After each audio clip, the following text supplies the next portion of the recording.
제가 어렸을 적 살던 동네는 산 절벽에 있었습니다.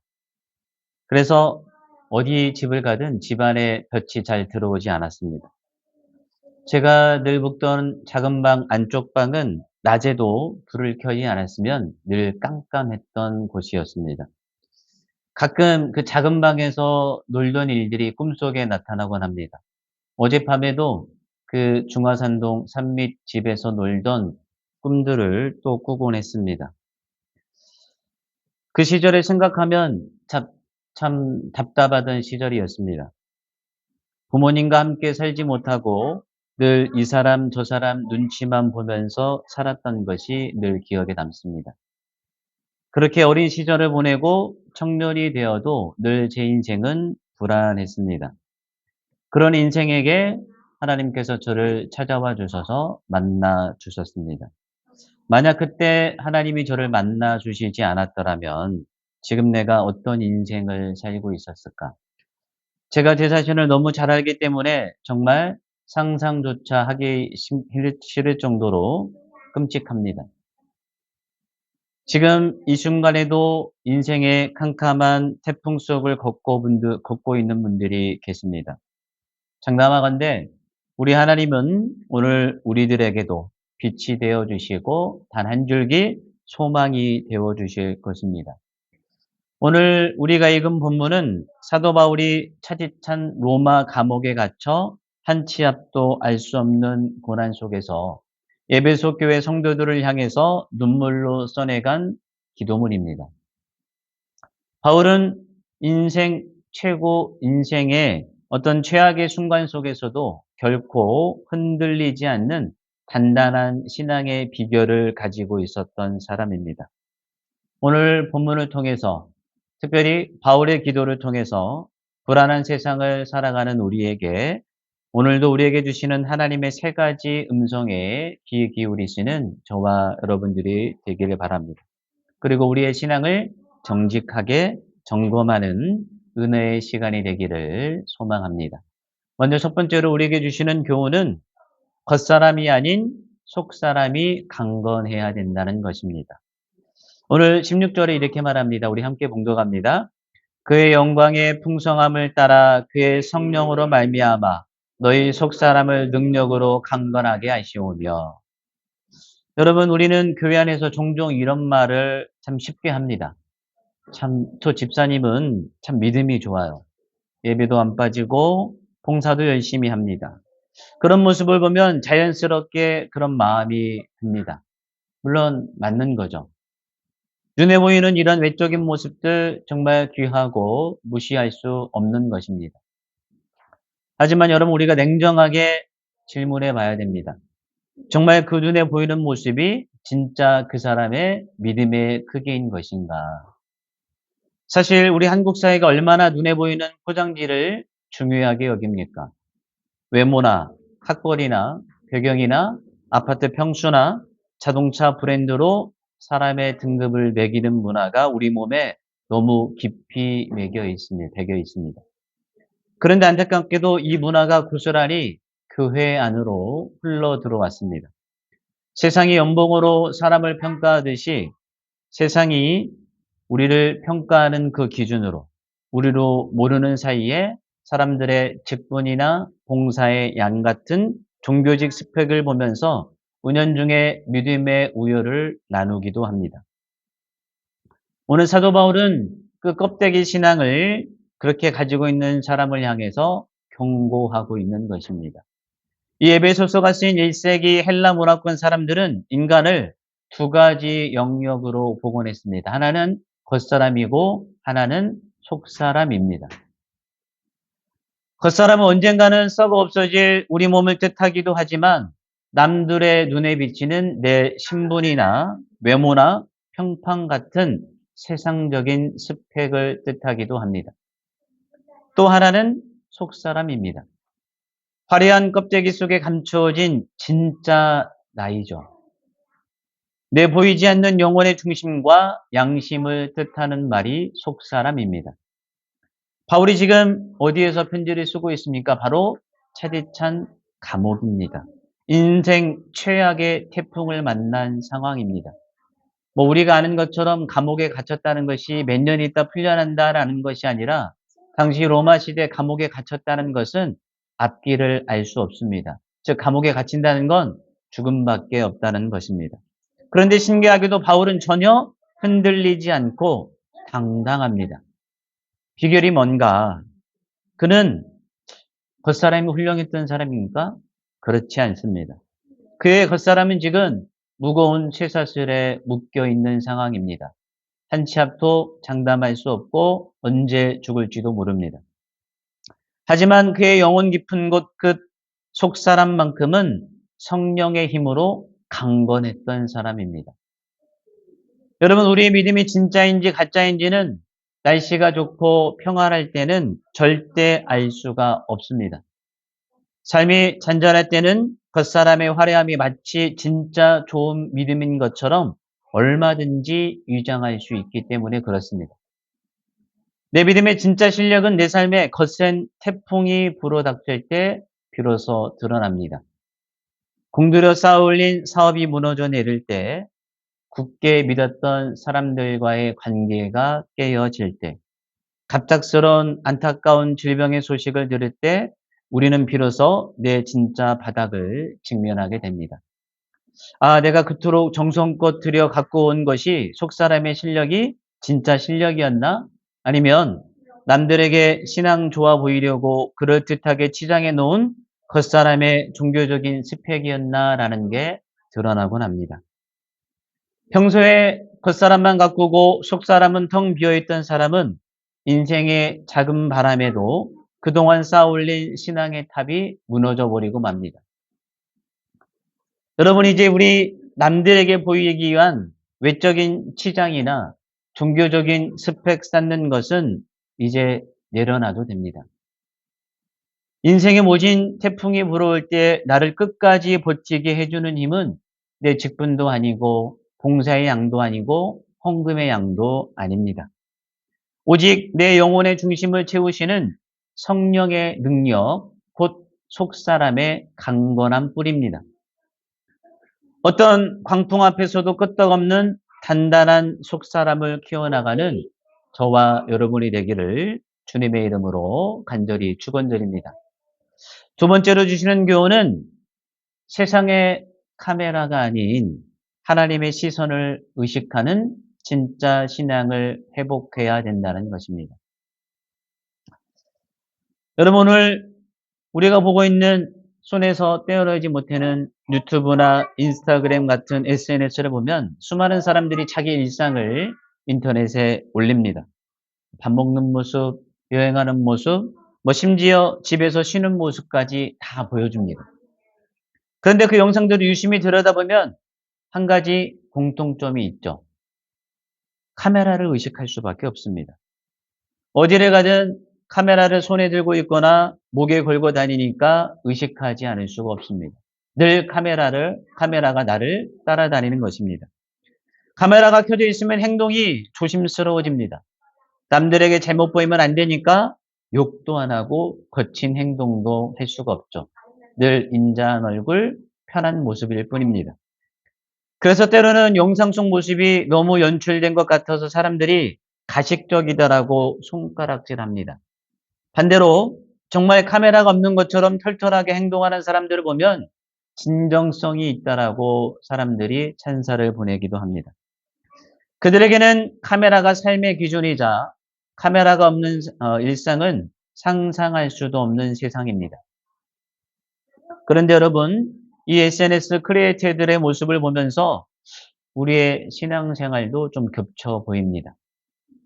어쩌면 우리 신앙생활을 하면서 내 영혼의 중심에 사람들의 시선이라는 커다란 카메라 하나를 켜두고 있는지도 모릅니다. 교회 안에서 남들이 나를 어떻게 볼까? 목사가, 장로가, 성도들이 나를 어떻게 생각할까? 끊임없이 사람들을 생각합니다. 카메라가 켜져 있을 때만 그럴듯하게 웃고 교양 있게 말하고 거룩한 척 행동합니다. 하지만 교회 문을 나서는 순간, 나를 보는 사람들의 카메라가 꺼지는 순간 우리의 진짜 날것의 모습이 나옵니다.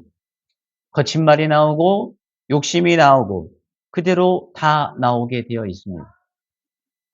오늘 바울은 주님이 우리 마음에 계시게 해달라고 기도하고 있습니다. 그 의미는 주님이 내 마음에 잠시 들렸다가 떠나는 손님이 아니라는 것입니다. 내 삶에서 영원히 함께 사시는 진짜 주인이 되신다는 뜻이죠.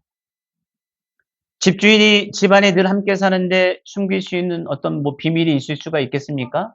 한 집안의 주인이 있으면 다 드러날 수밖에 없죠. 신학 용어 중에 코람데오라는 말이 있습니다. 바로 하나님 앞에 서라는 뜻입니다.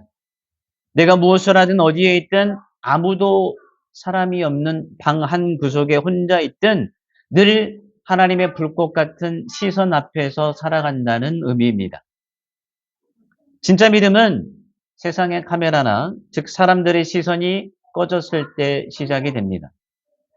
내 삶의 주인이신 주님이 내 마음에 늘 살아계신다라고 믿는 사람은 사람이 보든 안 보든 상관없이 언제나 하나님 앞에서의 진정성 있는 삶을 살아갈 것입니다. 남들에게 보여주기 위한 억지 연출이나 가식적인 모습을 부릴 필요가 없습니다. 왜냐하면 내 중심을 이미 다 알고 계시는 주님께서 나를 용납하시고 사랑하시기 때문에 그렇습니다. 여러분 이제 사람들의 시선이라는 가짜 카메라 앞에서 연기하는 신앙을 우리는 멈춰야 됩니다. 주님이 내 삶의 진짜 주인으로 안방에 완전히 자리 잡으실 때 우리는 비로소 세상 평판에 흔들리지 않고 하나님의 사랑이라는 반석 위에 내 신앙의 기초를 세울 수 있는 진짜 신앙인으로 거듭날 수 있을 것입니다. 세상의 카메라가 아니라 하나님의 시선 앞에 머무는 저와 여러분이 되기를 주님의 이름으로 간절히 부탁드립니다. 마지막으로 우리에게 주시는 교훈은 사랑을 머리로 배우지 말고 내 삶의 가장 어두운 밑바닥에서 온몸으로 움켜 잡아야 될 것입니다. 오늘 18절, 19절에서 이렇게 말하죠. 능히 모든 성도와 함께 지식에 넘치는 그리스도의 사랑을 알고 그 너비와 길이와 높이와 깊이가 어떠함을 깨달아야 된다. 마지막으로 바울은 우리가 지식을 초월한 그리스도의 사랑을 깨닫기를 구했습니다. 간절한 마음으로 에베소 성도들이 하나님의 신실하신 사랑을 알기를 원했던 것입니다. 여기서 깨닫는다는 단어는 단순히 머리로 이해하는 것이 아닙니다.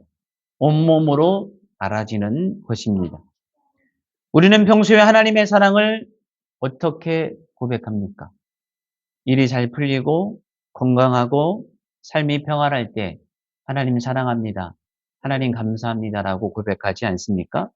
그런 고백은 참 쉽습니다. 하지만 정작 삶이 더럽고 추하고 괴로울 때 그 사랑이 정말 믿어지십니까? 부끄러운 고백이지만 저 역시 그랬습니다. 제가 서두에도 말씀드렸지만 하나님을 알지 못했더라면 하나님께서 저를 만나 주시지 않았더라면 제 자신을 너무나도 잘 알기 때문에 정말 장담하건대 끔찍한 삶을 살았을 것입니다. 왜냐하면 지난날에 저와 함께한 친구들만 봐도 그들의 삶이 어떠한 삶이 됐다는 것을 잘 알기 때문에 그렇습니다. 부모조차도 책임져 주지 않았던 외롭고 서글픈 인생이었기 때문에 도대체 하나님은 나 같은 존재를 왜 사랑하실까? 도무지 이해할 수가 없었습니다.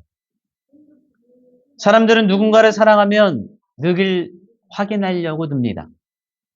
그래서 연애 초반에는 그렇잖아요. 나 얼마나 사랑해? 내가 이렇게 해도 사랑할 거야? 어디까지 받아줄 수 있어?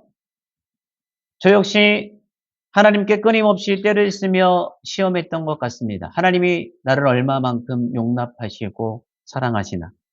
하나님을 다 아는 것처럼 목회하고 말았지만 실상은 내 마음 깊은 곳에서 하나님의 진짜 의도를 끊임없이 흔들어 보고 의심했던 적이 많았습니다.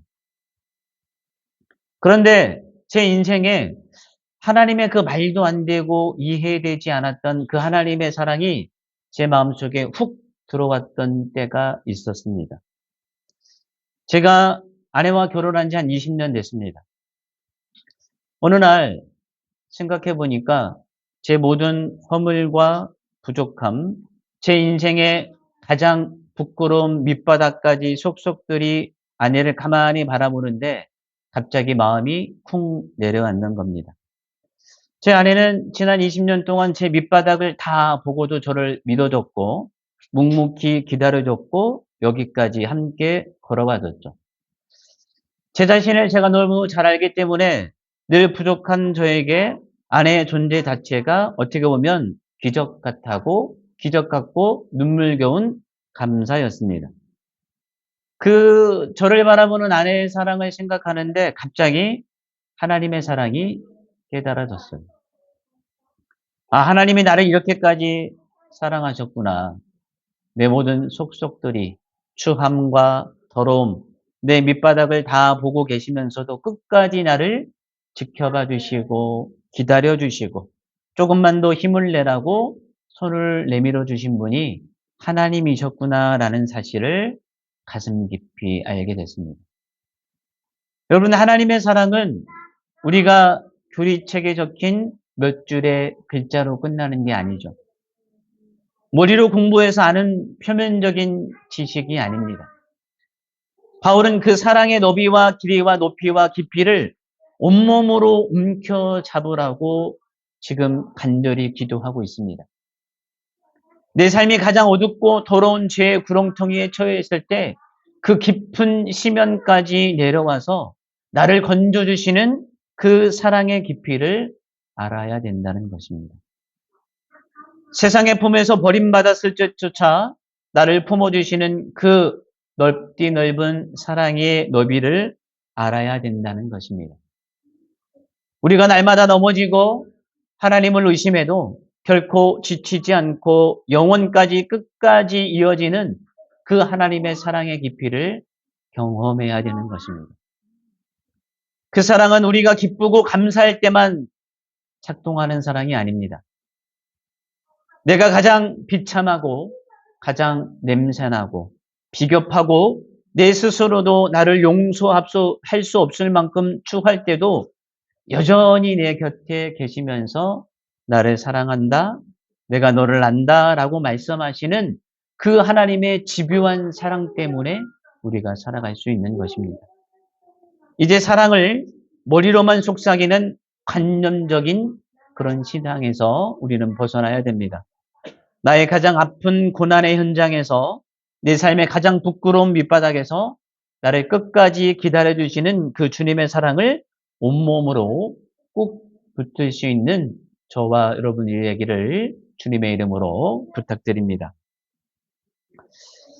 여러분, 우리는 고난의 어떤 터널을 지날 때, 인생의 태풍이 불 때 우리의 시야는 좁아지게 됩니다. 이제 내 인생은 좀 끝난 것 같다. 너무 답답하다. 더 이상 방법이 없다라면서 내 스스로 어떤 절망의 시나리오를 쓰곤 합니다. 그러나 오늘 성경은 선포합니다. 하나님은 우리의 짧은 생각과 좁은 계산을 훨씬 뛰어넘습니다. 그래서 우리가 구하거나 생각하는 것 모든 것에 더 넘치도록 일하시는 분이 하나님이십니다. 이제 남들에게 보이기 위한 외적인 포장과 종교적인 스펙 쌓는 것은 우리가 버려둬야 됩니다. 사람들의 시선이라는 가짜 카메라 앞에서 거룩한 척하는 그런 외식하는 모습도 내려놔야 됩니다. 그리고 내 삶의 가장 부끄러운 밑바닥까지 다 알고 계시면서 20년, 30년, 아님 평생을 묵묵히 기다려주시고 지켜봐 주시는 그 하나님의 압도적인 사랑을 움켜잡을 줄 아는 저와 여러분들이 되시기를 바랍니다.